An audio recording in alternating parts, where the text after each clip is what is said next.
Hello and welcome to Zine for high performers like yourself. Before we get started, I want to introduce myself. I will be your instructor for this entire course. My name is Alayla Carroll. Now, I want to give you some background about myself before we get deep into the situation and helping you manage your stress. First, like I said, my name is Alayla Carroll. Alayla. All right, that's how you pronounce my name. Also, I am married. I have a husband. I also have a 11-year-old son, and I have a 3-month puppy, 3-month-old puppy. He's a Yorkie Terrier. So, not only that is my home life. So, what I do for a living to help sustain the bills and everything around where I live at, I am a flight attendant. Well, next month will be 9 years for me as a flight attendant. And I can truly say that I have loved every bit of it, except for the days when I am exhausted, tired, and burned out. We have long days. Many times it has been where I would be kind of foggy. I had a passenger ask me about a cloud fog. I didn't know what that meant until he explained. It's like when you be in the air for so long, you cannot think straight. And I said, well, I thought that was the brain fog, but okay, if you want to call it that, then yeah, I do get that. And it usually occurs when I'm going on minimum sleep. For us as flight attendant, our minimum rest is 10 hours. I'm going to break this down to you so you can get an understanding why I chose to do this course for you. Not only for myself, but for you. 10 hours may seem like that's great if you're actually sleeping for 10 hours, but that's not the case. Think about it.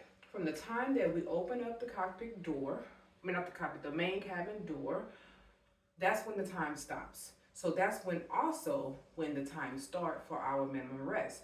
It takes time for a passenger to deplane, and then after the deplaning, we have to walk through the airport, call for the excuse my dog, he's barking. So we have to call for the van to come pick us up. Sometime the van will be there waiting on us, which always be the best ever. But then there's times when the van takes about 45 minutes to an hour to get to us. We done lost an hour right there. So that gave us 9 hours now of minimum rest. By the time we get to the hotel, now we gotta check in. Most vans have us check in at the front desk. Most hotels, I would say. But then there are some hotels that will allow us to go ahead and sign in while we're driving on the way to the hotel, which is always the best because once you have your key, you just go to your room. So that's time taken right there. Then you got to think about it. Once you get in the room, do you really just fall straight to sleep? Or do you try to unwind first, take a shower, eat something? Now you can eat comfortably without having to stop what you're doing to go see what a passenger wants or any of those things, right? Well, that's when I find myself having it hard to actually fall asleep and unwind because I know I'm on minimum rest. I have to force myself to get at least 6 hours of sleep time. Well, that's not the case. Because even though I do not get that 6 hours, what happens is I have to set my alarm because we have to be back up, fully dressed, and then be on our way to go back to the van, to come back to the airport, to get back on the plane.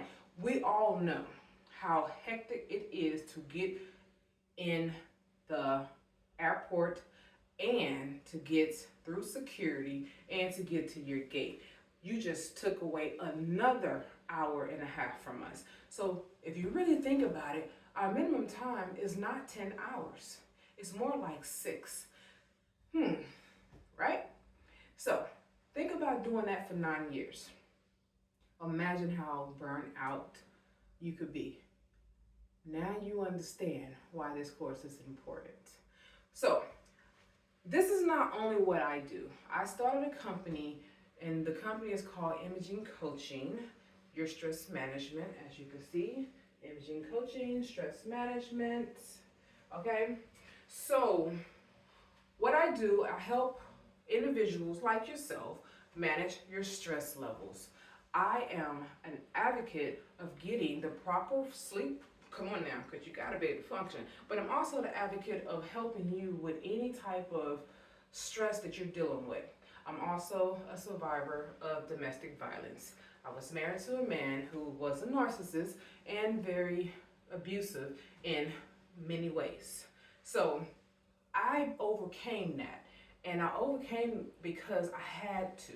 It was either my life or my child's life. Like, who are you going to choose? So I chose both me and my child. And I knew that I needed to get out of that situation. And not only that, it was more of a health issue that I was dealing with because I was suffering from chronic migraines. For a whole year, I suffered from chronic migraines. I didn't know what was causing my migraines. And when I finally got the study done, I had to go to the doctor for a year. Every single week, I was in the doctor's office. They was doing all type of EKGs, CAT scans, MRIs, all those things to try to figure out what was wrong with me. And they could not find a thing. They told me I was healthy. I'm like, how is I'm healthy, but my head is pounding. And finally, when we found out what the cause was, it was stress. And I said, okay, I got to do something about this. There's no medication that I can take to help me with stress. So there got to be other ways. And I did my research, and this is how the birth of imaging coaching came about. So now that we done got that understood, let's go ahead and get into more